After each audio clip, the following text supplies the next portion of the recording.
అందరికీ వందనాలు.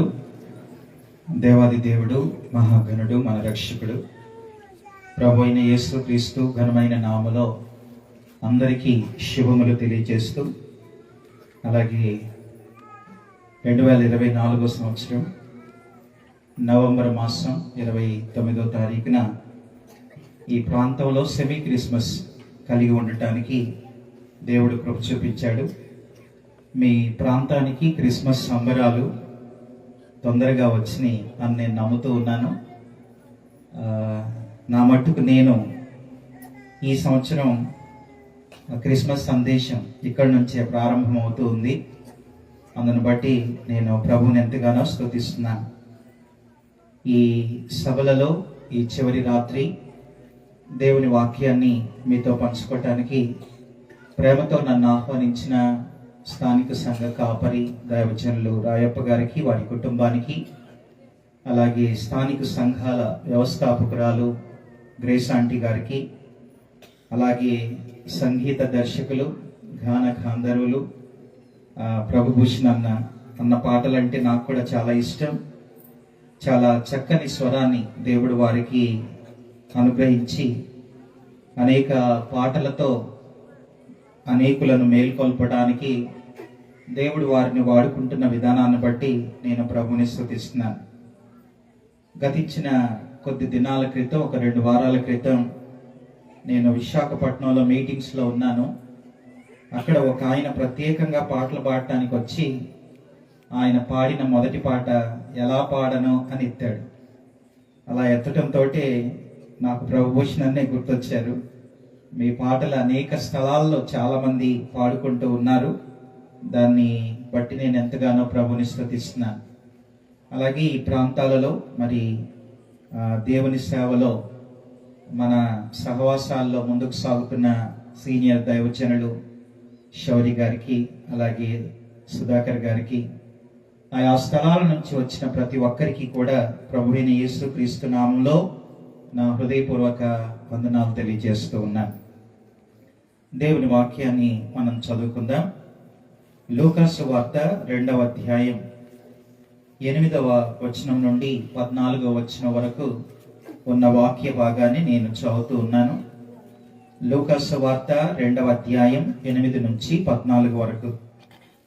ఆ దేశంలో కొందరు గొర్రెల కాపరులు పొలములో ఉండి రాత్రి వేళ తమ మందను కాచుకొనుచుండగా ప్రభు దూత వారి యొద్దకు వచ్చి నిలిచెను. ప్రభు మహిమ వారి చుట్టూ ప్రకాశించినందున వారు మిక్కిలి భయపడిరి. అయితే ఆ దూత, భయపడకుడి, ఇదిగో ప్రజలందరికీ కలుగబోవు మహా సంతోషకరమైన సువార్తమానం నేను మీకు తెలియచేయుచున్నాను. దావీదు పట్టణమందు నేడు రక్షకుడు మీ కొరకు పుట్టి ఉన్నాడు. ఈయన ప్రభు అయిన క్రీస్తు. దానికిదే మీ కానువాలు.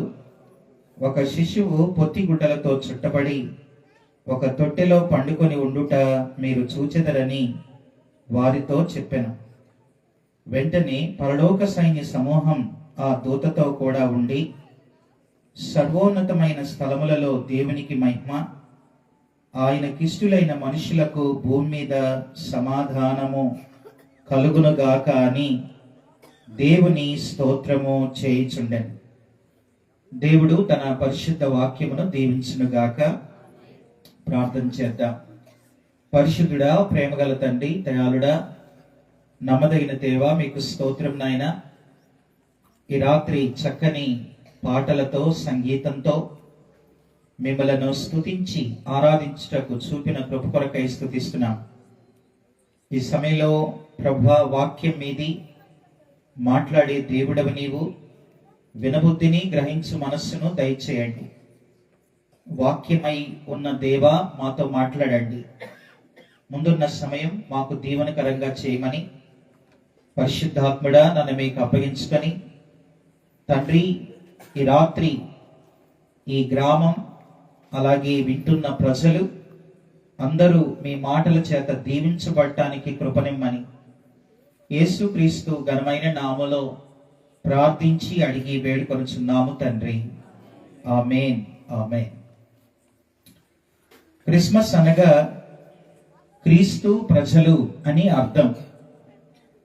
క్రీస్తు ప్రజలు కలిసిన శుభవేళ, పరలోకం భూలోకం ఆనందించిన వేళ, పరలోక సైన్యం దేవదూతలు భూమి మీద మానవాళి కలిసి మాట్లాడుకున్న వేళ, ఒకరికి ఒకరు శుభములు చెప్పుకున్న వేళ, కారు చీకటిలో వెలుగు ఉదయించిన వేళ, పండితులు పామరులు క్రీస్తును పూజించిన వేళ, ఆకాశంలో స్తుతిగానం భూమి మీద ఆశ్చర్యం, పరలోక గానం భూమి మీద వినిపించిన వేళ, భక్తులు ప్రార్థించిన వేళ, సాతాను కలవరం చెందిన వేళ, యేసు ఈ లోకంలో ఉదయించిన వేళ.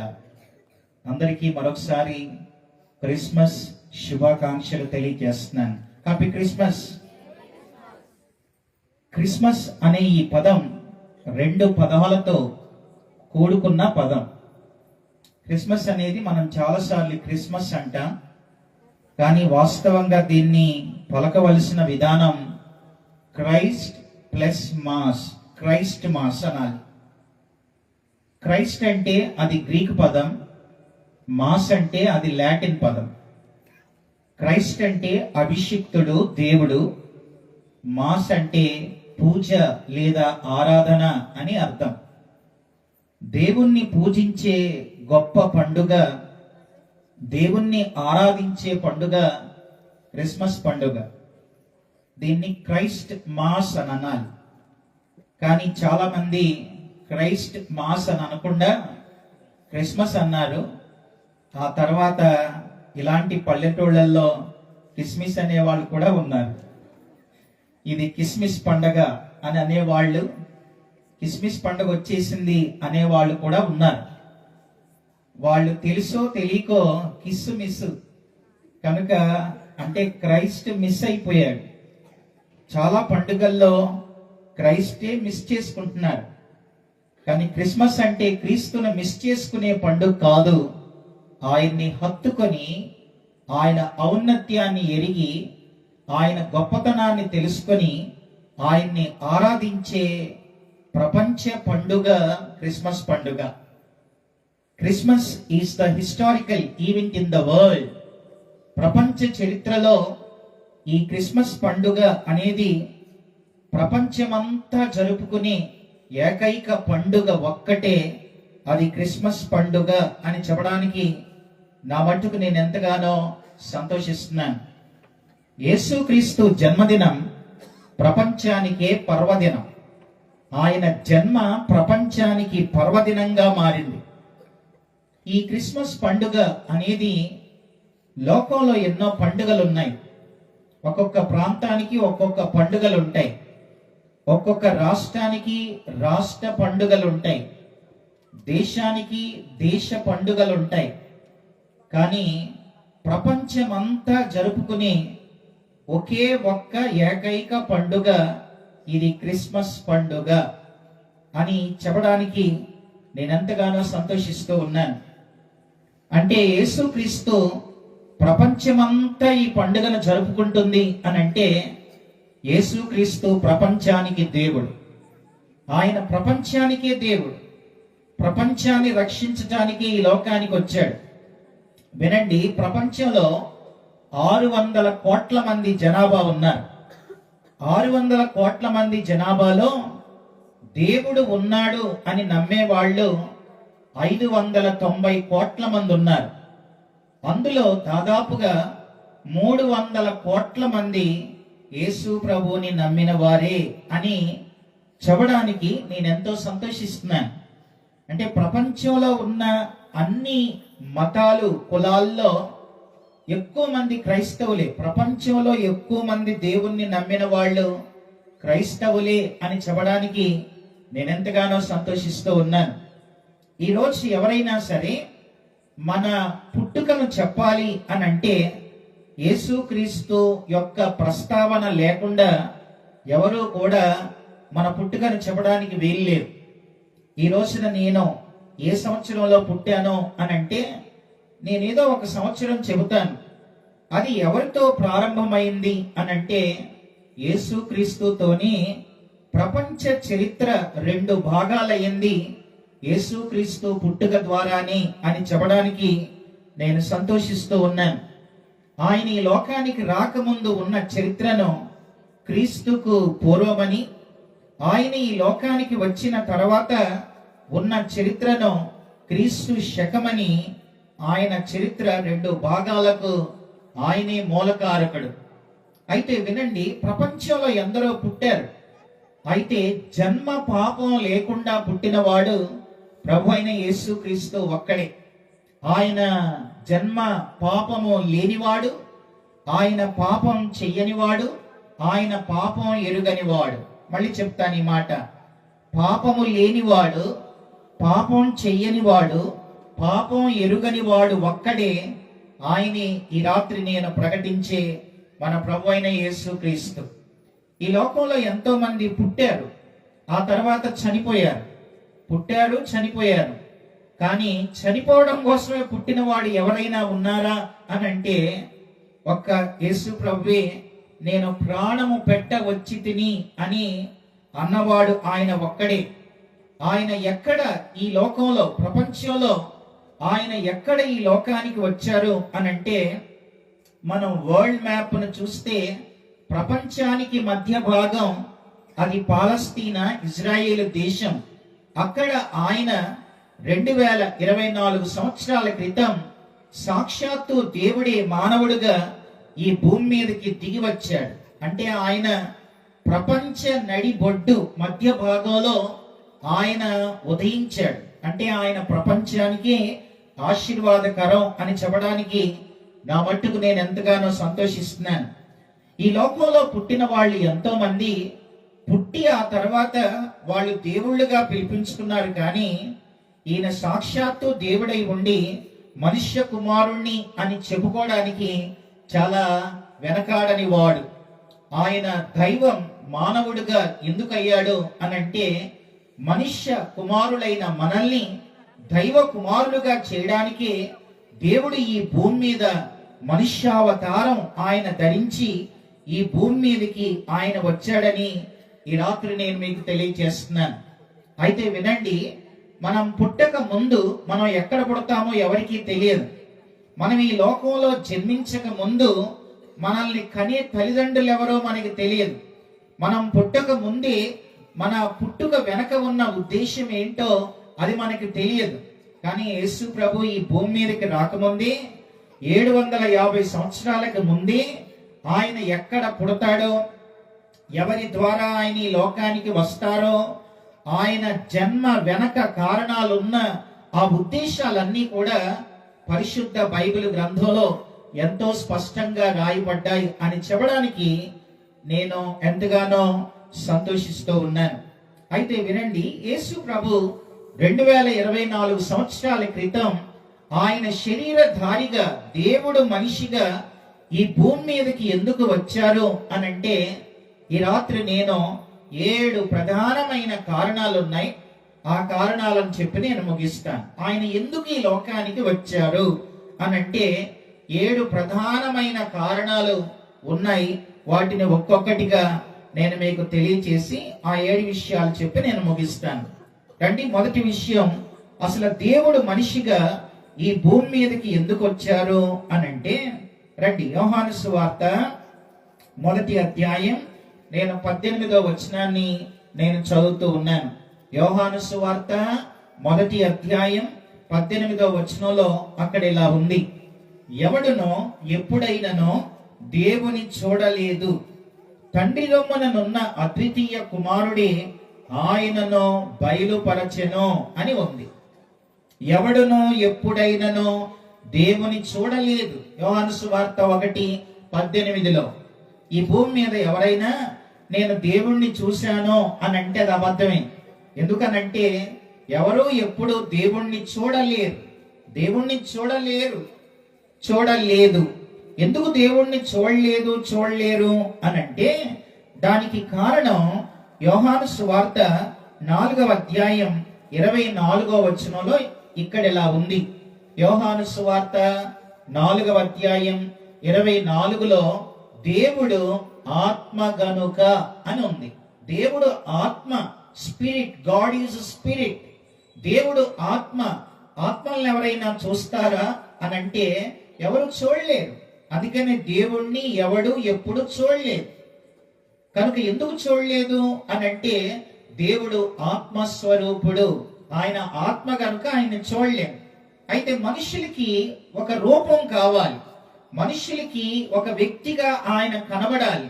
అందుకని దేవుడి మనిషిగా శరీరధారిగా కన్యమరియ గర్భాన ప్రపంచానికి దేవుణ్ణి బయలుపరచడానికి దేవుడే మనిషిగా ఈ భూమి మీదకి ఆత్మస్వరూపుడైన ఆయన శరీరాన్ని ధరించి ఆయన ఈ భూమి మీదకి వచ్చాడు. దాన్నే క్రిస్మస్ అని మనం జరుపుకుంటున్నాం. కనుక యేసు ప్రభు రాకపోతే ప్రపంచానికి దేవుడెవరో తెలిసేది కాదు. ఇది మొదటి విషయం. ఆయనే రాకపోతే ఈ ప్రపంచానికి దేవుడు తెలిసేది కాదు. అయితే వినండి, ఇక్కడే ఒక మాట.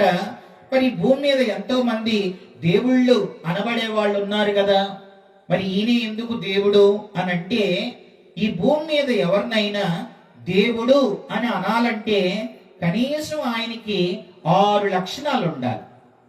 దేవుడు అని ఒక ఆయన్ని అనాలంటే ఆయనకి 6 లక్షణాలు ఉండాలి.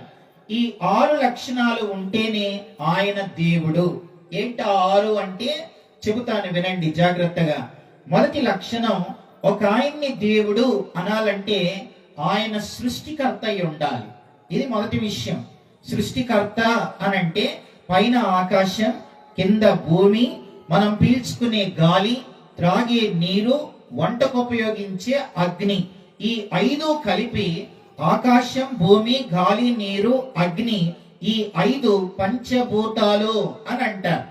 పంచభూతాలను సృష్టించిన వాడు దేవుడు. నిన్ను నన్ను సృష్టించిన వాడు దేవుడు.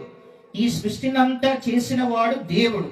కనుక ఒక ఆయన్ని దేవుడు అనాలంటే ఆయన సృష్టికర్త అయి ఉండాలి. సృష్టికర్తను ఇంగ్లీష్ లో క్రియేటర్ అని అంటారు. ఇది మొదటి మాట. రెండవ విషయం చెబుతాను, వినండి. రెండవదిగా, ఈ భూమి మీద ఎవరినైనా దేవుడు అని అనాలంటే ఆయన పాపము లేని పరిశుద్ధుడై ఉండాలి. ఆయన పాపము లేని వాడై ఉండాలి, అంటే పరిశుద్ధుడై ఉండాలి.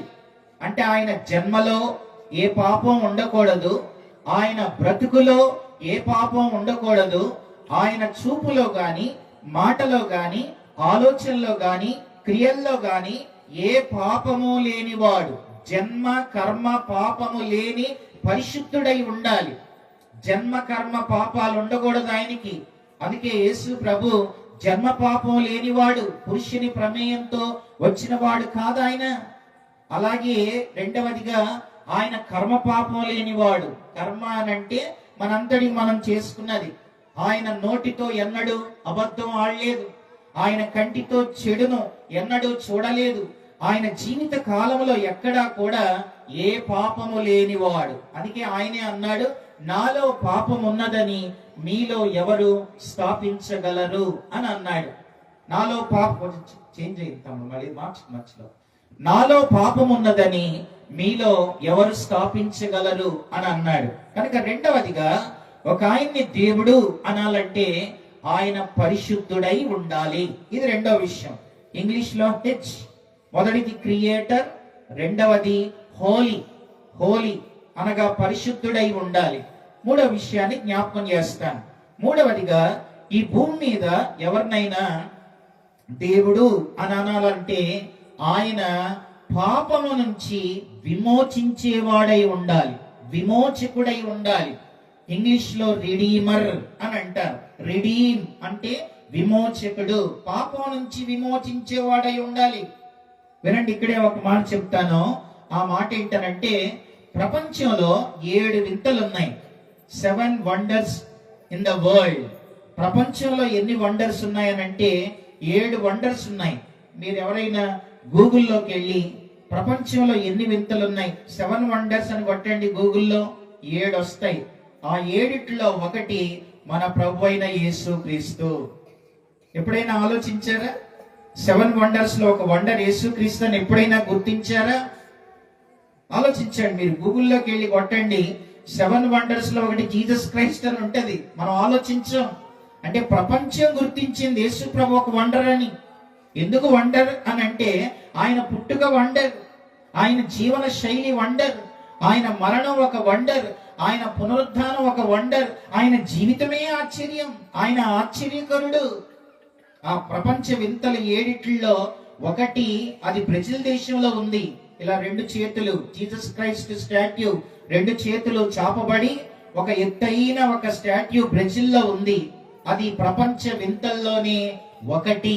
అయితే వినండి, ఆ స్టాట్యూ అది నాకేమీ పెద్ద ఆశ్చర్యం అనిపించలేదు, కానీ ఆ స్టాట్యూ కింద రాసిన మాట అది వండర్. అసలు ఏమని రాశారంటే జీసస్ క్రైస్ట్ ఈజ్ రిడీమర్ అని ఆ స్టాట్యూ కింద ఉంది. ఈ మాట నేను చెప్పేటప్పుడు ఎవరైనా మీరు గూగుల్లోకి వెళ్ళి 7 వండర్స్ లో ఆ జీసస్ క్రైస్ట్ కింద ప్రతి స్టాట్యూకి కింద పేరుంటది. విజయవాడలో ఒక స్టాట్యూ ఉంది, కింద ఒక పేరు ఉంటది, దాని కింద ఒక పేరు రాస్తారు. ప్రతి స్టాట్యూకి దాని ప్రాముఖ్యత ఏంటో రాస్తారు. కానీ బ్రెజిల్ దేశంలో ఉన్న యేసుక్రీస్తు స్టాట్యూ కింద ఉన్న మాట ఏంటనంటే జీసస్ క్రైస్ట్ ఈజ్ రిడీమర్. ఆయన ఒక్కడే రిడీమ్, విడిపించేవాడు, పాపము నుంచి విమోచించేవాడు. ఆయన దేని నుంచి విమోచించాడు మనుషులను అనంటే పేతురు రాసిన పత్రికలో ఇలా ఉంది. చూడండి, పేతురు రాసిన మొదటి పత్రిక 1వ అధ్యాయం 18-19 వచనాల్లో పితృపారంపర్యమైన మీ వ్యర్థ ప్రవర్తనను విడిచిపెట్టినట్లు వెండి బంగారముల వంటి క్షయ వస్తువుల చేత మీరు విమోచించబడలేదు, కానీ అమూల్యమైన రక్తము చేత, అనగా నిర్దోషమును నిష్కలంకమునగు గొర్రెపిల్ల వంటి క్రీస్తు రక్తము చేత విమోచించబడితిరని మీరు ఎరుగుదురు కదా. కనుక దేంతో మనల్ని విమోచించాడు అనంటే ఆయన తన రక్తంతో విమోచించాడు. కనుక ఆయన తన రక్తంతో విమోచించాడు. కనుక ఒక ఆయన్ని దేవుడు అనాలంటే ఆయన విమోచకుడై ఉండాలి, రిడీమర్. అది 3వ మాట. ఒకటి క్రియేటర్, 2వది హోలీ, 3వది రిడీమర్. 4వ విషయాన్ని చెప్తాను. 4వదిగా ఈ భూమి మీద ఎవరినైనా దేవుడు అని అనాలంటే ఆయన ప్రపంచంలో ఉన్న మనుషులందరినీ సమానంగా ప్రేమించేవాడై ఉండాలి. ఇంగ్లీష్ లో ఇమ్యూటబుల్. ఆయన ప్రేమలో మార్పు ఉండకూడదు. ఆయన ఒక కులస్తుల్ని ఒకలాగా, ఒక దేశస్తుల్ని ఒకలాగా, ఒక ప్రాంతం వాళ్ళని ఒకలాగా, ధనవంతుల్ని ఒకలా, పేదవాణ్ణి మరొకలా దేవుడే ప్రేమించేవాడైతే ఆయన దేవుడు ఎలా అవుతాడు? కనుక ఒక ఆయన్ని దేవుడు అనాలంటే ఆయన ప్రపంచంలో ఉన్న మనుషులందరినీ ఒకేలా ప్రేమించే, ఆయన ప్రేమలో మార్పు లేని వాడై ఉండాలి. ఇంగ్లీష్ లో ఇమ్యూటబుల్. తర్వాత 5వదిగా ఒక ఆయన్ని దేవుడు అనాలంటే ఆయన పాపము నుంచి రక్షించే రక్షకుడై ఉండాలి. ఇంగ్లీష్ లో సేవియర్, రక్షకుడై ఉండాలి. ఈ భూమి మీద ఎవరైనా సరే ఒక ఆయన్ని దేవుడు అనాలంటే ఆయన రక్షించేవాడై ఉండాలి, పాపము నుంచి రక్షించేవాడై ఉండాలి. వినండి, ఇక్కడే ఒక మాట చెప్తాను. బిడ్డకి తల్లి అవసరం, గొర్రెకి కాపరి అవసరం, రోగికి వైద్యుడు అవసరం, పాపికి రక్షకుడు అవసరం. కనుక పాపిని రక్షించే రక్షకుడు ఒక్కడే, ఆయన పేరే యేసుక్రీస్తు. అసలు యేసు అనే మాటకి అర్థమే రక్షకుడు అని అర్థం. యేసు అంటే రక్షకుడు. దేశాన్ని రక్షించడానికి మిలిటరీ వాళ్ళు ఉన్నారు, దేహాన్ని రక్షించడానికి డాక్టర్లు ఉన్నారు, బాడీ గార్డ్స్ ఉన్నారు, పంటల్ని రక్షించడానికి ఎన్నో క్రిమి సంహారక మందులు ఉన్నాయి. కానీ పాపిని రక్షించే రక్షకుడు ఒక్కడే, ఆయనే ప్రభు అయిన యేసుక్రీస్తు. యేసుక్రీస్తు ఒక్కడే పాపుల రక్షకుడు అని ఈ రాత్రి మీకు తెలియజేస్తున్నాను. కనుక ఒక ఆయన్ని దేవుడు అనాలంటే ఆయన రక్షకుడై ఉండాలి. తర్వాత 6వ మాట చెప్తాను, వినండి. 6వదిగా ఒక ఆయన్ని దేవుడు అనాలంటే ఆయన అబద్ధాలాడని వాడై ఉండాలి. దేవుడు కూడా అబద్ధాలు ఆడుతున్నాడు అనుకో, ఆయన ఎలా దేవుడు అవుతాడు? దేవుడు అబద్ధాలు ఆడితే ఆయన దేవుడు అవుతాడా? ఈరోజు ఇక్కడ చాలా మంది చిన్నపిల్లలు ఉన్నారు. చిన్నపిల్లలకి చిన్నప్పుడే వాళ్ళ పుస్తకాల్లో అబద్ధాలు ఉన్నాయి. చిన్నపిల్లల పుస్తకాల్లో అబద్ధాలు ఉన్నాయి. ఎలాగో చెప్తాను, వినండి. Johnny Johnny, yes papa. Eating sugar, no papa. Telling lies, no papa. Open your mouth, ఆహాహా అని చిన్నప్పటి నుంచి నేర్చుకుంటున్నారు వీళ్ళు. అంటే దాని అర్థం ఏంటి? తండ్రి పప్ప కొడుకుని అడిగాడు, జానీ జానీ అని అన్నాడు. అప్పుడు ఆ కొడుకు అన్నాడు, ఎస్ పప్ప. ఏంటి పప్ప, ఏంటి తండ్రి అని అన్నాడు. అప్పుడు ఆ తండ్రి అన్నాడు, ఈటింగ్ షుగర్ అని అన్నాడు. అంటే షుగర్ తిన్నావారా అని అన్నాడు. చక్కెర తిన్నావా అన్నాడు. అప్పుడు ఆ కొడుకు అన్నాడు, నో పప్ప అని అన్నాడు. అప్పుడు తండ్రి అన్నాడు, టెల్లింగ్ లైస్, నిజం చెప్పరా అని అన్నాడు. అప్పుడు ఆ కొడుకు అన్నాడు, నో పప్ప అని అన్నాడు. సరే నోరు తెరవరా అన్నాడు. నోరు తెరిస్తే నోటి నిండా ఏముంది? షుగర్ ఉంది. మరి అంత చిన్న పిల్లోడికి ఏ ఇంగ్లీష్ మీడియం వాళ్ళు అబద్ధాలు ఆడటం నేర్పించారు? అంత చిన్న పిల్లవాడికి ఏ ఇంగ్లీష్ మీడియం, ఏ తెలుగు మీడియం లేదా ప్రైవేట్ స్కూల్ ఎవరు అబద్ధాలు నేర్పించారు? షుగర్ తినలేదని అబద్ధాలు ఎలా ఆడుతున్నాడు అని అంటే అదే మన కర్మ. కనుక ఈ రోజున ప్రతి మానవుడు అబద్ధాలు ఆడని మనుషులు. ఇక్కడ కూర్చున్న వాళ్ళంతా మీరు పుట్టినప్పటి నుంచి ఇప్పటి వరకు నేను అబద్ధం ఒక్కసారి కూడా ఆడలేదు అన్నోళ్ళు ఎవరైనా ఉన్నారా అని అంటే అలా అంటే పెద్ద అబద్ధం. నేను ఎప్పుడు ఒక్కసారి కూడా అబద్ధం ఆడలేదు అని అన్నారంటే అదే పెద్ద అబద్ధం అయిపోతుంది. కనుక భూమి మీద మనుషులు అబద్ధాలు ఆడతారు, అబద్ధం ఆడినోళ్ళు ఎవరు లేరు. కానీ యేసు ప్రభువులో ఎంత వెతికినా ఒక్క అబద్ధం కూడా ఎప్పుడు కనపడదు. ఆయన సత్యవంతుడు.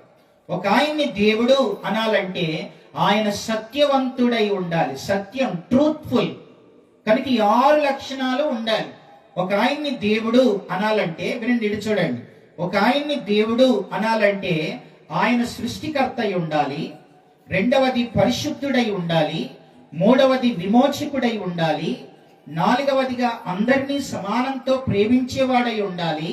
ఐదవదిగా రక్షకుడై ఉండాలి. ఆరవదిగా సత్యవంతుడై ఉండాలి. ఇంగ్లీష్ లో చెప్తాను. మొదటిది క్రియేటర్, రెండవది హోలీ, మూడవది రిడీమర్, నాలుగవది ఇమ్యూటబుల్, ఐదవది సేవియర్, ఆరవది truthful. CHRIST. First C creator, రెండవది హోలీ, మూడవది రిడీమర్, నాలుగవది ఇమ్యూటబుల్, ఐదవది సేవియర్, ఆరవది ట్రూత్ఫుల్. మొదటి అక్షరాలు కలిపితే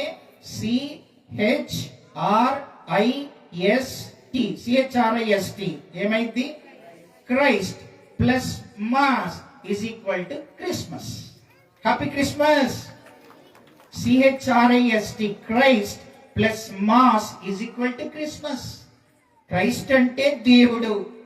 దేవుణ్ణి బయలుపరచడానికి యేసు ప్రభు లోకానికి వచ్చాడు, అదే క్రిస్మస్. మాస్ అంటే ఆరాధన, పూజ, దేవుణ్ణి పూజించే పండుగ ఇది. ఈ రోజున ప్రపంచం అంతా ఈ పండుగను ఎందుకు జరుపుకుంటున్నారు అని అంటే ప్రధానమైన కారణం ఇది. ఆయనే సృష్టికర్త, ఆయనే పాపము లేని పరిశుద్ధుడు, ఆయనే పాపం నుంచి విమోచించేవాడు, ఆయనే అందరినీ సమానంగా ప్రేమించిన వాడు, ఆయనే రక్షించేవాడు, ఆయనే సత్యవంతుడు. అందుకే ఆయన అన్నాడు, నేనే మార్గం, నేనే సత్యం, నేనే జీవం. కనుక ఆయనే సత్యం, ఆయనే జీవం, పరలోకానికి మార్గం ఆయనే. కనుక పరలోకాన్ని ఇచ్చేవాడు సత్యవంతుడైన దేవుడు, లోపము లేని పాపము లేని పరిశుద్ధుడైన ఆయన ఈ భూమి మీదకి వచ్చాడు. దాన్నే క్రిస్మస్ అని మనం జరుపుకుంటున్నాం. కనుక క్రిస్మస్ లో ఎందుకు ఈ లోకానికి వచ్చాడు అని అంటే యోహాను సువార్త 1వ అధ్యాయం 18వ వచనం ప్రకారం అక్కడున్న మాట ఇదే. చూడండి, యోహాను సువార్త 1వ అధ్యాయం 18వ వచనంలో ఎంతో స్పష్టంగా దేవుని వాక్యం అక్కడ ఇలా ఉంది. ఎవడునో ఎప్పుడైనాను దేవుని చూడలేదు, ఎందుకు? ఆత్మస్వరూపుణ్ణి చూడలేము. కనుక తండ్రి రొమ్ముననున్న అద్వితీయ కుమారుడే ఆయనను బయలుపరిచాడు. కనుక ఈ లక్షణాలు కలిగిన ఆయనను బయలుపరచడానికి, దేవుణ్ణి ప్రపంచానికి పరిచయం చేయడానికి యేసుక్రీస్తు ఈ లోకానికి వచ్చాడు. ఇప్పుడు ఎవరైతే యేసుక్రీస్తు నిజమైన దేవుడు, రక్షకుడు, విమోచకుడు, సత్యవంతుడు, పాపం లేని వాడని ఆయన్ని నమ్ముతారో వారికి పరలోకం ఉంది, నమ్మకపోతే నరకం ఉంది. ఇదే క్రిస్మస్ సందేశం. కనుక యేసును నమ్మితే పరలోకం, నమ్మకపోతే నరకం. ప్రతి సంవత్సరం ఎందుకు ఈ మీటింగులు పెట్టి ఈ శుభవార్తను మీకు తెలియజేస్తున్నామనంటే ఈ సత్యవంతుడైన ఆయన సత్యవంతుడు, ఆయన మాటలన్నీ సత్యమే. ఈ బైబిల్లో ఉన్న ప్రతీదీ సత్యమే.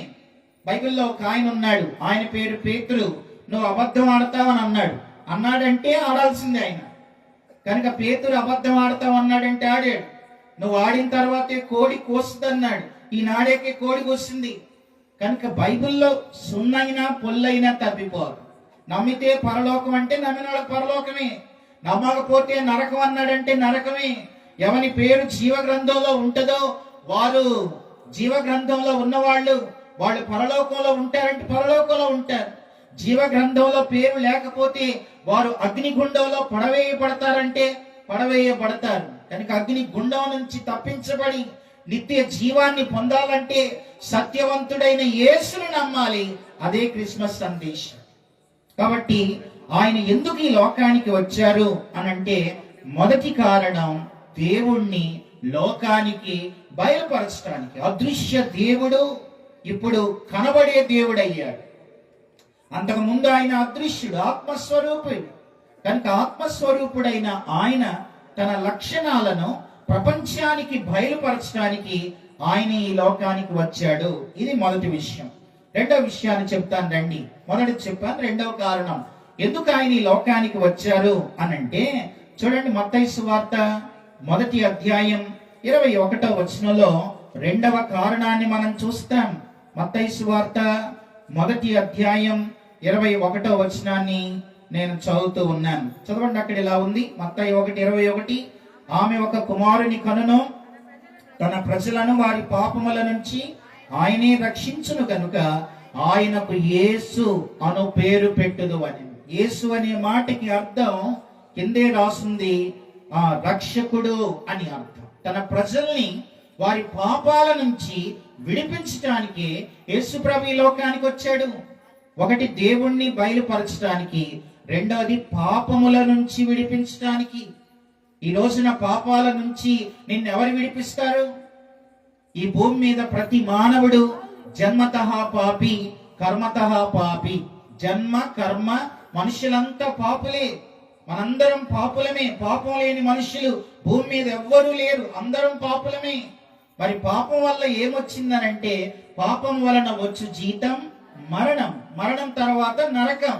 కాబట్టి ఏ మానవుడు తన పాపాన్ని బట్టి నరకానికి వెళ్ళకూడదని మనుషులను ప్రేమించి ఆయన ఈ లోకానికి అరుదించిన వేళ అది క్రిస్మస్ అని మనం జరుపుకుంటున్నాం. చాలా సంవత్సరాల క్రితం ఒక దైవచనుడు ఇలా చెబుతుంటే నేను విన్నాను. ఏం విన్నానంటే ఆ విన్న వాటిని ఇలా రాసుకున్నాను. యేసు ప్రభు ఆయన ఈ భూమి మీద ఉన్నప్పుడు ఆయన ఎన్నడూ కూడా కలం పట్టి ఓ కవిత ఎప్పుడు రాయలేదట. అంటే ఆయన కవి కాదు.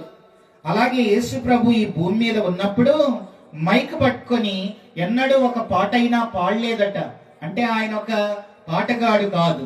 అలాగే యేసు ప్రభు ఈ భూమి మీద ఉన్నప్పుడు ఆయన వాయిద్యాలను తీసుకొని ఎన్నడూ వాయించలేదు. అంటే ఆయన ఒక మ్యూజిషియన్ కాదు. యేసు ప్రభు బ్రతికి ఉన్నప్పుడు ఆయన ఎంతో మంది వ్యాధిగ్రస్తుల్ని బాగు చేశాడు. అలా అని ఆయన ఒక డాక్టర్ కాదు. యేసు ప్రభు జీవించుచున్న దినాల్లో ఆయన చెప్పిన మాటల్ని బట్టి ఈనాడు ప్రపంచ దేశాల్లో వారి రాజ్యాంగ పరిపాలనా పద్ధతుల్లో ప్రజలు మార్పులు కోరుకుంటున్నారు. అలానే ఆయన ఒక రాజకీయవేత్త కాదు. యేసు ప్రభు బ్రతికి ఉన్న దినాల్లో ఆయన ధనవంతులతో మాట్లాడి మీ ధనాన్ని అమ్మి బీదలకు ఇవ్వండి అన్నాడు. అలా అన్నప్పుడు ఒక ఆయన ఆస్తిలో సగం బీదలకు ఇచ్చాడు, అన్యాయం చేసిన వాళ్ళకి 4 ఇచ్చాడు. అలానే ఆయన ఒక కమ్యూనిస్ట్ లీడర్ కూడా కాదు. ఆయన ఈ భూమి మీద జీవించుచున్న దినాల్లో సమాజంలో వెలివేయబడిన వాళ్ళని, సమరయ స్త్రీ లాంటి వాళ్ళని తిరిగి సమాజంలోకి చేర్చాడు. అంటే ఆయన ఒక సంఘ సంస్కర్త కూడా కాదు. అంటే ఆయన ఒక కవి కాదు, గాయకుడు కాదు, మెజిషియన్ కాదు, ఫిజిషియన్ కాదు, సంఘ సంస్కర్త కాదు, రాజకీయ నాయకుడు అంతకంటే కాదు. మరి ఇవేవి కానప్పుడు మరి 2024 సంవత్సరాల నుంచి ప్రపంచంలో ఉన్న అన్ని దేశాలు, అవి ముస్లిం దేశాలైనా, అవి ఏ దేశాలైనా, ప్రపంచం అంతా ఈయన రాకను 2024 సంవత్సరాల నుంచి ప్రపంచం అంతా ఈయన రాకను ఎందుకు జ్ఞాపకం చేసుకుంటున్నారు అని అంటే ఆయన వచ్చిన ఉద్దేశం ఒకే ఒక్క ఉద్దేశం. ఏంటి ఆ ఉద్దేశం అనంటే ఆయన ఈ లోకానికి వచ్చింది మానవ సమస్య నుంచి మనుషుల్ని విడిపించటానికి ఆయన ఈ లోకానికి వచ్చాడు. ఏంటి మానవ సమస్య? వినండి, మానవ సమస్య ఒకవేళ డబ్బు అయితే ఆయన ధనవంతుల్లా వచ్చేవాడు. మానవ సమస్య ఒకవేళ చదువైతే స్కూల్లో కర్ర పట్టుకొని అల్లరి చేయొద్దు అని చెప్పే ఒక పండితుల్లా వచ్చేవాడు. ఒకవేళ మానవ సమస్య భవనాల నిర్మాణం అయితే ఆయన ఒక ఇంజనీర్లా వచ్చేవాడు. ఒకవేళ మానవ సమస్య ఆరోగ్యం అయితే ఓ మంచి సూపర్ స్పెషాలిటీ డాక్టర్ గా వచ్చేవాడు. ఒకవేళ మానవ సమస్య ఆర్డర్ ఆర్డర్ అని చెప్పే ఒకవేళ న్యాయం అయితే ఓ జడ్జి గారిలా వచ్చేవాడు. మానవ సమస్య ఒకవేళ కుయ్యం కుయ్యం అని రోడ్డు మీద తిరిగే ప్రొటెక్షన్ అయితే ఆయన పోలీస్ ఆఫీసర్ లా వచ్చేవాడు. మానవ సమస్య ఒకవేళ పరిజ్ఞానం అయితే ఆయన సైంటిస్ట్ లా వచ్చేవాడు. కానీ మానవ సమస్య ఇది ఏది కాదు. ఏంటి మానవ సమస్య అని అంటే, మానవ సమస్య మూడు అక్షరాలు. తెలుగులోనైనా మూడే, ఇంగ్లీష్ లోనైనా మూడే. ఆ మూడు ఏంటనంటే మానవ సమస్య ప ప ము అంత. ఇంగ్లీష్ లో SIN. ఇంగ్లీష్ లోనూ మూడే, తెలుగులోనూ మూడే. మానవ సమస్య పాపం. మరి పాపం లేని మనుషులు ఎవరున్నారు? అల్లూరులో పాపం లేని మనుషులు ఎవరైనా ఉన్నారా? నేను పుట్టినప్పటి నుంచి ఏ పాపం చేయలేదు. నేను తర్వాత నేను చూపులో గాని మాటలో గాని నా జీవితంలో ఏ పాపం నాలో లేదు అనే మనుషులు ఎవరైనా ఉన్నారా? బైబిల్ ఇలా చెబుతుంది, నీతిమంతుడు లేడు, ఒక్కడు లేడు, అందరూ పాపం చేసి ఏకముగా అందరూ పాపులే అని దేవుని వాక్యం సెలవిస్తుంది. ఏ భేదం లేదు, అందరూ పాపులే అని బైబిల్ చెబుతుంది. మనందరం జన్మతః పాపులమే, మనందరం కర్మతః పాపులమే. పాపం వల్ల వచ్చు జీతం మరణం, నరకమే.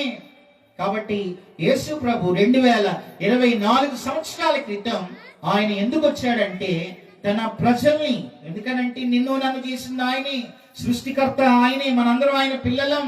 తన ప్రజల్ని వారి పాపముల నుంచి ఆయనే విడిపించడానికి ఆయనే ఈ భూమి మీదకి దిగి రావాల్సి వచ్చింది.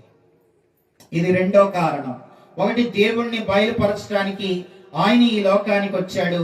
రెండవదిగా ఆయన ఎందుకు ఈ లోకానికి వచ్చారు అనంటే పాపముల నుంచి విడిపించడానికి ఆయన ఈ లోకానికి వచ్చాడు. మూడో విషయం చెప్తాను రండి.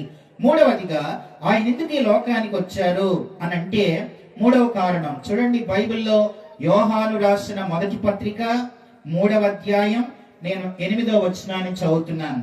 యోహాను రాసిన మొదటి పత్రిక 3వ అధ్యాయం 8వ వచనంలో అక్కడిలా ఉంది, అపవాది మొదటి నుండి పాపము చేయుచున్నాడు గనుక పాపము చేయువాడు అపవాది సంబంధి. పాపం చేసేవాడు అపవాది సంబంధి. అపవాది యొక్క క్రియలను లయపరచుటకే దేవుని కుమారుడు ప్రత్యక్షమాయను.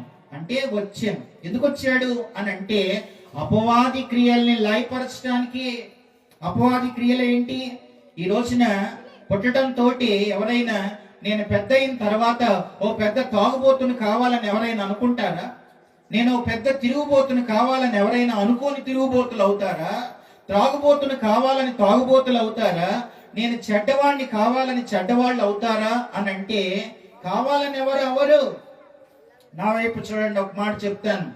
మొన్న ఆ మధ్యలో హైదరాబాద్ లో ఒకడు ఒక ఆమెని ప్రేమించి నువ్వు లేకపోతే నేను బ్రతకలేనని చెప్పి, హైదరాబాద్ లో మనం ఉంటే మీ వాళ్ళకి మా వాళ్ళకి మనం కనబడతాం, మనం ప్రశాంతంగా ఉండలేం, మనం దూరంగా వెళ్ళి పెళ్లి చేసుకుందామని హైదరాబాద్ నుంచి ఢిల్లీకి తీసుకెళ్ళాడు. ఆమె ఢిల్లీకి తీసుకెళ్లి ఢిల్లీలో ఒక రూమ్ తీసుకొని నెల రోజులు ఆమెతో వాడు శారీరకంగా ఆమెతో ఉంటూ పెళ్లి కాకుండానే ఒక నెల 15 రోజులు అలా అయిపోయిన తర్వాత వాడు ఏం చేశాడంటే ఆమెను 38 ముక్కలుగా నరికి ఆ ముక్కలన్నీ ఫ్రిడ్జ్ లో పెట్టి రోజుకో ముక్క తీసుకొని వెళ్ళి ఎక్కడో దూరంగా పడేస్తా ఉంటే పోలీసు వాళ్ళు గమనించి వాడిని ఇప్పుడు జైల్లో పెట్టారు. ఇది పేపర్లో వచ్చిన విషయం. కనుక అంత ఘోరమైన దుశ్చర్య ఒక మానవుడు ఎలా చేయగలుగుతున్నాడు? ఒక మనిషిని ఎలా చంపగలుగుతున్నాడు? బైబిల్లో ఉన్న దేవుడు నిన్ను వలే నీ పొరుగువాన్ని ప్రేమించమంటే మనిషిలో ఇంత కర్కశం, కాఠిన్యం, తర్వాత ఇలాంటి ప్రేమ లేని తత్వం మనుషుల్లో ఎలా వస్తుంది అని అంటే పాపము చేయువాడు అపవాది సంబంధి. పాపం చేసేవాడు అపవాది సంబంధి. అతను అంత ఘోరంగా ఆ దుశ్చర్య చేయటానికి తనను ప్రేరేపించిన శక్తి అది సాతాను శక్తి. కనుక సాతాను ప్రలోభంతోనే అతను అలా చేయగలుగుతున్నాడు. ఈ రోజున వినండి, ఎంతో మంది త్రాగుబోతులు ఎందుకు మారలేకపోతున్నారు అని అంటే, ఆ తాగుడు వెనకాల అతన్ని తాగడానికి ప్రేరేపించే శక్తి అది సాతాను శక్తి. అలాగే కొంతమంది చెడ్డ వాటిని చూడకుండా ఉండలేకపోతున్నారు, చెడు మాటలు మాట్లాడకుండా ఉండలేకపోతున్నారు, చెడు పనులు చేయకుండా ఉండలేకపోతున్నారు, చెడ్డ మార్గంలో నడుస్తున్నారంటే వీళ్ళని ప్రేరేపించే శక్తి అది సాతాను శక్తి. మరి ఆ శక్తిని లయపరచగలిగిన వారు ఎవరు అనంటే, ఏ మానవుడు కూడా సాతాను శక్తిని లయపరచలేడు. ఏ మనిషి కూడా ఓ దొంగోడిని మార్చలేడు. ఏ మనిషి కూడా చెడ్డ మార్గంలో నడిచేవాడిని మార్చలేడు. ఏ వ్యక్తి కూడా ఇలాంటి భయంకరమైన వ్యక్తుల్ని మార్చలేరు. కానీ ఇలాంటి వ్యక్తులను కూడా వారిలో పనిచేస్తున్న అపవాది క్రియలన్నీ లయపరచగలిగిన వ్యక్తి ఎవరు అనంటే ఒకే ఒక్క ఆయన పేరే ఈ రాత్రి నేను ప్రకటించే యేసుక్రీస్తు. కనుక యేసుక్రీస్తును నమ్మితే నువ్వు సాతాను క్రియల నుంచి విడుదల పొందుతావు. ఇప్పుడు మీ మధ్యలో నిలబడ్డ నేను దేవుణ్ణి నమ్మక ముందు చాలా సినిమాలు చూసేవాడిని, నమ్మిన తర్వాత దాని మీద ఒక అసహ్యం, తర్వాత అలాంటి నేను చూడకూడదు, సినిమా అంటే అది అబద్ధం, 2 గంటల్లోనే పుట్టి పెరిగి పిల్లల్ని కనేది, అదంతా అబద్ధం, అబద్ధానికి జనకుడు ఒకడు ఉన్నాడు, వాడి పేరు సాతాను, అమ్మో ఇది వాడి క్రియ, కాబట్టి ప్రభువా నీ శక్తి చేత ఆ ఆలోచన నాకు రాకుండా సహాయం చేయని ఈయన శక్తి మీద ఆధారపడితే వాటి నుంచి దేవుడు నాకు విడుదలనిస్తున్నాడు. కనుక ఈ రోజున దొంగలు మారుతున్నారు, ఈ రోజున త్రాగుబోతులు మారుతున్నారు, ఈ రోజున తిరుగుబోతులు మారుతున్నారు, ఈ రోజున చెడ్డ మార్గాల్లో నడిచే వాళ్ళు మంచి మార్గంలోకి ఎలా రాగలుగుతున్నారు అని అంటే కేవలం యేసుక్రీస్తు ద్వారానే. యేసు ప్రభువుని నమ్మటం. చాలా మంది అంటారు మీరు మారిపోతున్నారు, మార్చేస్తున్నారు అని అంటారు. ఏం మారుతున్నారు? మొన్న హైదరాబాద్లో మా తెలంగాణ ముఖ్యమంత్రిలా అన్నారు, ఏదో మనం బట్టలించినంత మాత్రాన, వైద్యం చేసినంత మాత్రాన మనుషులు మారిపోతారా? ముఖ్యమంత్రి అంటున్నాడు అక్కడ, రేవంత్ రెడ్డి గారు అంటున్నారు ఆయన, మనం ఏదో క్రైస్తవులు చాలా సార్లు అది ఇచ్చి ఇది ఇస్తే మారిపోయే అంత బలహీనమైంది కాదు కదా మన మతం. కానీ ఈ రోజున మనుషులు, ఈ రోజున చాలా చెడ్డ మార్గాల్లో నడిచిన వాళ్ళు మారుతున్నారంటే అది దేవునిలో ఉన్న యేసుక్రీస్తులో ఉన్న శక్తి అని తెలంగాణ ముఖ్యమంత్రి ఆయన బహిరంగంగా ఆయన ప్రెస్ లోనే చెప్పాడు అన్నమాట. ఈ విషయాన్ని నేను ఎందుకు చెప్తున్నానంటే, యేసును నమ్మటం అంటే, అన్న వినండి, దూరంగా ఉన్నవా అన్న, యేసును నమ్మటం అంటే చాలాసార్లు చెప్తున్నాను ఈ స్థలంలో నుంచి, కులం కాదు మారాల్సింది నీ గుణం మారాలి, మతం కాదు మారాల్సింది నీ మనస్సు మారాలి. నీ మనస్సు మార్చుకో. ఆ మనస్సును మార్చే శక్తి ఒక ఆయన ఇస్తాడు, అది ఇవ్వడానికి ఆయన ఈ లోకానికి వచ్చాడు. అదే క్రిస్మస్ పండుగని మేమంతా ఈ రోజున ఎంత సంతోషంగా చెబుతున్నాం. యేసును నమ్మితే అపవాది క్రియల నుంచి నువ్వు విడుదల పొందుతావు, నీలో ఉన్న పాపం నుంచి విడుదల పొందుతావు, ఒక మంచి మార్గంలోకి వస్తావు. ఓ చెడు ఆ ఆలోచన నుంచి నువ్వు మంచి మార్గంలోకి రాగలుగుతావు. చాలా సంవత్సరాల క్రితం మీరు వినే ఉంటారు, ఆయన పేరు పృథ్వీనాథ్ ఠాగూర్. బొంబాయిలో 5గురిని కాల్చి చంపేశాడు పృథ్వీనాథ్ ఠాగూర్. అయితే ఒక సిఐడి ఆఫీసర్ కి ఆ కేసు అప్పగిస్తే ఆమె యేసు ప్రభువుని నమ్ముకున్నామే, ఆమె పేరు రిబ్కా సక్సేనా, ఆమె పేరు సిఐడి ఆఫీసర్. ఆమె ఆ కేసును ఆమె డీల్ చేసింది. పృథ్వీనాథ్ ఠాగూర్ 5గురిని కాల్చి చంపిన వాడికి సువార్తను చెప్పింది, దేవుని ప్రేమను పంచింది, అతను మారిపోయి రోజు సేవకుడయ్యాడండి. చిన్ననాటి నుండి ఎంతో మందిని చంపిన పృథ్వీనాథ్ ఠాగూర్ అనే ఆయన రిబ్కా సక్సేనా అనే సిఐడి ఆఫీసర్ ద్వారా యేసు ప్రభువుని నమ్ముకొని ఈ రోజున సేవకుడై ఆయన ఎంతో మందికి సాక్షిగా బ్రతుకుతున్నాడు. హంతకులు మారుతున్నారు, దొంగలు మారుతున్నారు, తిరుగుబోతులు మారుతున్నారు. ఇదండి క్రైస్తవ్యం. యేసు వచ్చింది నీ చెడు వ్యసనాల నుంచి, నీ పాపము నుంచి, తర్వాత నీ చెడు మార్గాల నుంచి నిన్ను విడిపించి మంచి మార్గంలోనికి తీసుకురావడానికి యేసు ప్రభు ఈ లోకానికి వస్తే ఇది మంద కాదు, తర్వాత ఇది ఎప్పుడుదో ఇది బ్రిటిష్ వాళ్ళదని అంటున్నాం. వినండి వినండి, అసలు ఇది బ్రిటిష్ వాళ్ళ మతమే కాదు. ఇది బ్రిటిష్ వాళ్ళు రాకముందే చూడండి, భారతదేశానికి మొదటి శతాబ్దంలోనే యేసుక్రీస్తు శిష్యుడు మన దేశానికి వచ్చాడు. అప్పటికి అసలు అమెరికానే లేదు. అసలు అమెరికాను కనుగొన్న కొలంబస్ అప్పటికి పుట్టలేదు. ఇంకా అమెరికా కనుగొనబడి కేవలం 200 సంవత్సరాలే. కానీ మరి తోమ మన దేశానికి ఎప్పుడు వచ్చాడు? 2000 సంవత్సరాల క్రితం వచ్చాడు. ఇది అమెరికా మతం అంటున్నారు. అమెరికా మతం కాదండి. అసలు అమెరికా కనుగొన్నదే ఆయన ద్వారా కదా, 200 సంవత్సరాల క్రితం. ఆయన కనుగొన్న ఆయన పుట్టక ముందే క్రైస్తవ్యం మన దేశానికి వచ్చింది. వినండి, ఒక మాట చెప్తున్నాను. మన దేశంలో మొట్టమొదటిగా యేసు ప్రభువుని నమ్ముకున్నది నిమ్మన జాతీయులు కాదు, కేరళ బ్రాహ్మణులు. వాళ్ళు మొట్టమొదటిగా యేసు ప్రభువుని నమ్ముకున్నారు. పూజారులు యేసు ప్రభువుని నమ్ముకున్నారు. తోమా ద్వారా బ్రాహ్మణులే మొట్టమొదటిగా యేసు ప్రభువుని నమ్ముకున్నారు. ఈ రోజుకి మీరు కేరళకి వెళ్ళండి, అక్కడ బ్రాహ్మణులే ఎక్కువ మంది క్రైస్తవులు. క్రీస్తునందు ప్రియులారా, యేసు ప్రభువుని నమ్మటం అంటే మన మనస్సు మారటం, మన బ్రతుకు మారటం, మంచి మార్గంలోనికి రావడం, పాపం నుంచి విడుదల పొందటం, అపవాది క్రియల నుంచి విడుదల పొందటం. అందుకే యేసు ప్రభు ఈ లోకానికి వచ్చాడు. ఇది నమ్మిన వారికి అర్థమైంది కాబట్టి దీన్ని ప్రపంచ పండుగగా జరుపుకుంటున్నారు. ఇది 3వ కారణం. యేసు ప్రభుని నమ్మితేనే నీలో చెడు పోద్ది. యేసును నమ్మకపోతే ఎవ్వరూ మారు అంతే. ఇప్పుడు ఉదాహరణకు తాగుబోతున్నాడు, ఈ ప్రతిరోజు త్రాగుబోతులు ఏమనుకుంటారు? ఇదే చివరి రోజు అని అంటాడు. అంతే, ఎవరైనా అంతే. కానీ ఉదయం లేవడంతో మళ్ళీ దాంతోనే లేస్తాడు. కనుక ఎవరైనా మనంతటికి మనం మారేటట్లయితే ఇక దేవుడు ఎందుకండి? కనుక దేవుడు ఎందుకు వచ్చాడంటే అపవాది క్రియలను లయపరచడానికి మనుష్య కుమారుడు ఈ లోకానికి వచ్చాడు. ఇది 3వ కారణం. 4వ కారణం చెప్తాను రండి. 4వదిగా ఆయన ఎందుకు ఈ లోకానికి వచ్చాడు అనంటే, మానవుడు పాపంతో దేవునితో ఉన్న సంబంధాన్ని పోగొట్టుకున్నాడు. అసలు దేవుడు మనుషులను చేసినప్పుడు, ఆదాము హవ్వలు ఏదైనా తోటలో ఉన్నప్పుడు దేవుడు ప్రతిరోజు మనుషుల దగ్గరికి వచ్చేవాడు. మనుషులు ఆయన మనుషులతో ఒక మంచి సంబంధం, సహవాసంలో ఉండేవాళ్ళు. కానీ పాపం చేయటం వల్ల ఏదైనా తోట నుంచి వెళ్ళగొట్టబడ్డారు. అంటే దేవునితో ఉన్న సంబంధం తెగిపోయింది, దేవునితో ఉన్న బంధం తెగిపోయింది, దేవునితో ఉన్న సంతోషం తెగిపోయింది, దేవునితో ఉన్న సహవాసం తెగిపోయింది. దేవునికి మనిషికి మధ్యలో అగాధం ఏర్పడింది. కనుక నేరుగా మనిషి దేవుణ్ణి చేరుకునే పరిస్థితి పాపాన్ని బట్టి లేకపోయింది. అందుకే యేసు ప్రభు ఈ లోకానికి వచ్చి ఆయన ఏం చేశాడంటే, ఏ బంధం పాపంతో తెగిపోయిందో ఆ బంధాన్ని శిలువ ద్వారా మరలా పునరుద్ధరణ జరిగించి దేవునితో సంబంధాన్ని కలిగించడానికి దేవుడే మనిషిగా ఈ భూమి మీదకి దిగి వచ్చాడు. అందుకని యేసు ప్రభు నీ నమ్మిన వాళ్ళు పరలోకంలో ఉన్న తండ్రిని తండ్రి, పరలోకమందున్న తండ్రి అంటాం. ఆయన నీ తండ్రి ఎలా అయ్యాడు? త్రూ యేసుక్రీస్తు ద్వారా, శిలువ ద్వారా.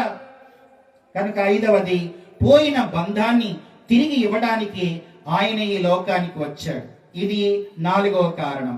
5వ కారణం చెప్తాను రండి. 5వదిగా యేసు ప్రభు ఈ భూమి మీదకి ఎందుకు వచ్చారు అనంటే, చూడండి లూకాసు వార్త 2వ అధ్యాయం 14వ వచనంలో ఆయన ఈ భూమి మీదకి వచ్చిన ప్రధానమైన కారణం, 5వ కారణం లూకాసు వార్త 2వ అధ్యాయం నేను 14వ వచనాన్ని చదువుతున్నాను. అక్కడ ఇలా ఉంది, లూకా 2:14, సర్వోన్నతమైన స్థలములలో దేవునికి మహిమయు ఆయనకిష్టులైన మనుషులకు భూమి మీద సమాధానం. భూమి మీద సమాధానం అంటే ఆయన ఎందుకు వచ్చారు అని అంటే, భూమి మీద ఉన్న మనుషులకి సమాధానాన్ని ఇవ్వడానికి వచ్చాడు. వినండి వినండి, మీలో చాలా మందికి ప్రపంచ ధనవంతుల్లో బిల్ గేట్స్ చాలా గొప్ప ధనవంతుడని మీకు తెలుసు. బిల్ గేట్స్ చాలా గొప్ప ధనవంతుడు. ఆయన హైదరాబాద్ లో హైటెక్ సిటీ ఓపెనింగ్ అప్పుడు ఆయన వచ్చాడు. అప్పుడు చంద్రబాబు నాయుడు గారి అక్కడ ముఖ్యమంత్రిగా తెలుగు 2 రాష్ట్రాలు కలిసినప్పుడు బిల్ గేట్స్ హైదరాబాద్ వచ్చినప్పుడు TV9 వాళ్ళు బిల్ గేట్స్ ఇలా అడిగారు. ఏమని అడిగారంటే, మీరు ప్రపంచంలోని ధనవంతులు కదా, మీకు ఇంకా ఏదైనా లోటు, ఇంకా కావాలని అన్నది ఏదైనా ఉందా అని బిల్ గేట్స్ ని అడిగితే ఆయన ఇలా అన్నాడు. ఆయన ప్రెస్ లో చెప్పిన మాట ఏంటనంటే, నేను వద్దు అనుకున్నా వచ్చేది డబ్బు, నేను ఎంత కావాలని కోరుకున్నా నాకు దొరకనిది సమాధానం అని అన్నాడు. ఇది బిల్ గేట్స్ చెప్పిన మాట. తమ్ముడు, చెల్లి, అన్న, అక్క, అయ్యా బాబు, ఈ రోజున యేసు ప్రభు ఎందుకు వచ్చాడనంటే భూమి మీద మనుషులకు లేనిది ఏంటనంటే సమాధానం. నీకు డబ్బు ఉండొచ్చు, హోదా ఉండొచ్చు, ఇల్లు ఉండొచ్చు, ఆస్తిపాస్తులు ఉండొచ్చు, కానీ సమాధానం ఉందా? సమాధానం ఎక్కడ దొరికింది? అప్పుడప్పుడు నేను ఇలా చెబుతాను, మంచం పరుపు మనం కొనుక్కుంటాం, నిద్రను ఎవడైనా కొనుక్కుంటాడా? హాస్పిటల్కి వెళ్ళి మందులు కొనుక్కుంటాం, ఆరోగ్యాన్ని ఎవరైనా కొనుక్కుంటారా? బుక్ స్టాల్కి వెళ్ళి పుస్తకాలు కొంటాం, జ్ఞానాన్ని ఎవరైనా కొనగలుగుతారా? ఏదో ఒక ఉద్యోగమో కూలి పనో చేసుకుని 4 డబ్బులు సంపాదిస్తాం, కానీ శాంతి, సమాధానం, నెమ్మది ఎవరిస్తారు అనంటే సమాధానకర్తగా యెషయా 9:6 ప్రకారం సమాధానకర్తగా వచ్చిన వాడే మనకు సమాధానాన్ని ఇస్తాడు. కనుక యేసుక్రీస్తు సమాధానకర్త. నీకు సమాధానం కావాలా? ఈరోజు చాలా మందికి లేనిది సమాధానం అండి. అందుకే ఈ టెంట్లు పెట్టి, ఈ మైకులు పెట్టి నీకు ఈ వార్తను వినిపిస్తున్నారు. నిజమైన శాంతి సమాధానాలు నీకు దొరకాలంటే ఒకటే మార్గం, సమాధానానికి కర్తే, ఆరిజిని యేసుక్రీస్తు. ఆయన్ని నమ్మితే నీ హృదయం నిండా సమాధానం. రా, యేసు దగ్గరికి రా, ఆయన ఇచ్చే సమాధానాన్ని పొందుకో. ఆయన ఇలా నిన్ను పిలుస్తున్నాడు, ప్రయాసపడి భారం మోయిచున్న అల్లూరు ప్రజలారా, సమస్త జనులారా, నా యొద్దకు రండి, నేను మీకు విశ్రాంతి, నెమ్మదినిస్తాను, నా శాంతిని మీకు అనుగ్రహిస్తాను. నిజమైన శాంతిని అనుగ్రహించే శాంతి ప్రదాత మన ప్రభు అయిన యేసుక్రీస్తు. కనుక ఆయన ఎందుకు ఈ లోకానికి వచ్చాడనంటే సమాధానాన్ని ఇవ్వడానికి. ఇది 5వ రీజన్. 6వ కారణం చెప్తాను రండి. 6వదిగా ఆయన ఎందుకు ఈ లోకానికి వచ్చారు అనంటే, చూడండి, లూకా సువార్త 2వ అధ్యాయం 10-11 వచనాలు చదువుతున్నాను. లూకా 2:10-11. అయితే ఆ దూత, భయపడకుడి, ఇదిగో ప్రజలందరికీ కలగబోవు మహా సంతోషకరమైన సువార్తమానం. కనుక మహా సంతోషకరమైన సువార్తమానం అంటే ఆయన ఎందుకు ఈ లోకానికి వచ్చాడనంటే ప్రజలందరికీ సంతోషాన్ని ఇవ్వడానికి వచ్చాడు. నిజమైన సంతోషం. ఈరోజు సంతోషం కోసం తాగుతున్నారు, సంతోషం కోసం ఏవేవో చెడ్డ పనులు చేస్తున్నారు. ఉంటదా సంతోషం అనంటే అది శాశ్వత సంతోషం కాదు, అది ఉండదు. అప్పటి వరకే ఉంటది అది సంతోషం, కానీ అది పర్మనెంట్ గా ఉండదు. పాపం చేసేది కూడా సంతోషం కోసమే. బైబిల్లో ఒక ఆయన సంతోషం కోసం ఆయన ఎన్నో ప్రయత్నాలు చేశాడు. సంతోషం విందులో ఉందని, సంతోషం మందులో ఉందని, సంతోషం ఎవరో పొందులో ఉందని, ఇలా ఎన్నో రకాలుగా ఎన్నో ప్రయత్నాలు చేశాడు. చివరికి దేవుని దగ్గరికి వచ్చి యేసులోనే సంతోషం, యేసులోనే ఆనందం, యేసు లేకపోతే సంతోషమే లేదా అన్నాడు. ఆయనే మహాజ్ఞాని సొలొమోన్. కనుక ప్రపంచంలో నిజమైన సంతోషాన్ని మనుషులకు ఇచ్చేవాడు ఒక్కడే, ఆయనే యేసుక్రీస్తు. అన్నా, నిజమైన సంతోషాన్ని ఇస్తాడు, నీ జీవితం అంతా సంతోషమయంగా మారుస్తాడు. కనుక యేసు దగ్గరికి వస్తే సంతోషం, ప్రజలందరికీ సంతోషాన్ని ఇవ్వడానికి ఆయన ఈ లోకానికి వచ్చాడు. ఇది 6వ మాట. 7వ మాట చెప్తాను రండి. 7వదిగా ఆయన ఎందుకు ఈ లోకానికి వచ్చారు అనంటే, చూడండి, యోహాను రాసిన మొదటి పత్రిక 4వ అధ్యాయం 7వ కారణాన్ని చెబుతున్నాను. యోహాను రాసిన మొదటి పత్రిక 4వ అధ్యాయం మనం చూస్తే 8వ వచనంలో, దేవుడు ప్రేమ స్వరూపి, ప్రేమ లేని వాడు దేవుణ్ణి ఎరగడు, మనము ఆయన ద్వారా జీవించినట్లు దేవుడు తన అద్వితీయ కుమారుని లోకములోనికి పంపెను, దీని వలన దేవుడు మన యందుంచిన ప్రేమ ప్రత్యక్షపరచబడెను. తర్వాత చూడండి 10వ వచనంలో, మనము దేవుని ప్రేమించితిమని కాదు, తానే మనల్ని ప్రేమించి మన పాపములకు ప్రాయశ్చిత్తమై ఉండుటకు తన కుమారుని పంపెను, ఇందులో ప్రేమ ఉన్నది. అంటే ఏంటి? దేవుడు ఎందుకు ఈ లోకానికి వచ్చాడనంటే ఆయన తన ప్రేమను పంచటానికి, మనుషులకు నిత్య జీవాన్ని ఇవ్వడానికి, తన మాటల చేత మనుషుల జీవితాలను బాగు చేసి వారికి నిత్య జీవాన్ని ఇవ్వడానికి ఆయన ఈ లోకానికి వచ్చినట్లుగా మనం చూస్తున్నాం. కనుక ఆయన వచ్చింది తన ప్రేమను పంచడానికి వచ్చాడు. ఆయన తన ప్రేమను పంచాడు. దేవుడు లోకమును ఎంతో ప్రేమించెను అని మనం చూస్తాం. ఆయన తన ప్రేమను పంచాడు. ప్రేమతోనే ఆయన ప్రేమ రాజ్యాన్ని ఆయన స్థాపించగలిగాడు. వినండి, ఒక మాట చెప్తాను. ప్రపంచంలో మీరెవరైనా సరే, మీరు ఫోన్లో ప్రపంచాన్నంతా తన మాటల చేత ప్రభావితం చేసిన వారు ఎవరు, ప్రపంచాన్ని తన మాటలతో ప్రభావితం చేసిన వారెవరు అని మనం గూగుల్ని అడిగితే, అసలు లండన్ మిషన్ వాళ్ళు ఇది తెలుసుకోవటం కోసం వాళ్ళు ప్రపంచంలోనే ఒక సర్వే చేశారు. ప్రపంచాన్ని తన మాటలతో ప్రభావితం చేసిన వాళ్ళు ఎవరని ప్రపంచ దేశాలకు పిలుపునిస్తే ఒక 150 మందిని సెలెక్ట్ చేశారు.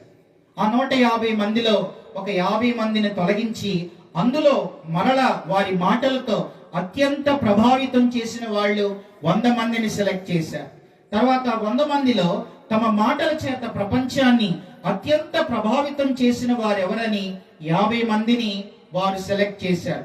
ఆ 50 మందిలో కూడా మళ్ళీ 50 మందిలో తమ మాటల చేత అత్యంత ప్రభావితం చేసిన ప్రపంచంలో మనుషులు ఎవరు అని అంటే ఒక 10 మందిని సెలెక్ట్ చేశారు. ఆ 10 మందిలో రెండవ వ్యక్తి ఎవరు అని అంటే నెపోలియన్ బోనాపార్టీ. వినండి, ప్రపంచాన్ని తమ మాటలతో ప్రభావితం చేసిన వాళ్ళల్లో రెండవ వ్యక్తి పేరు నెపోలియన్ బోనాపార్టీ. ఈ రోజున ప్రపంచ స్పీకర్స్ ఎవరైనా ఆయన చెప్పిన కొటేషన్ చెప్పకుండా ఉండలేరు.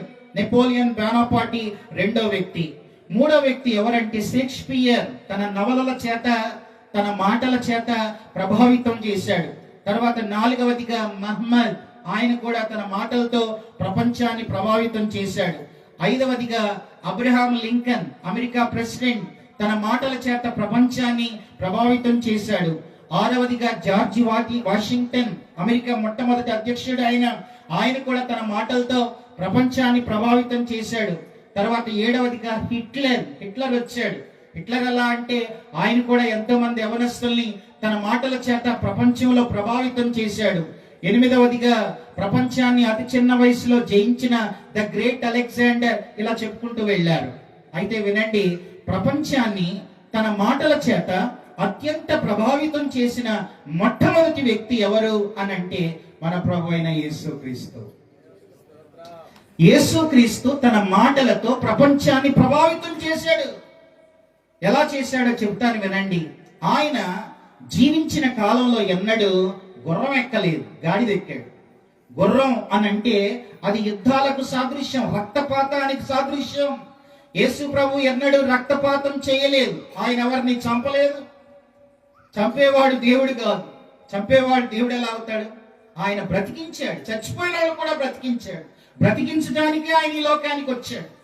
కనుక ఆయన ఎన్నడూ గుర్రం ఎక్కలేదు, రక్తపాతం చేయలేదు, గాడిద ఎక్కాడు. గాడిద ఆ దినాల్లోనైనా ఇప్పుడైనా అది సమాధానానికి సాదృశ్యం.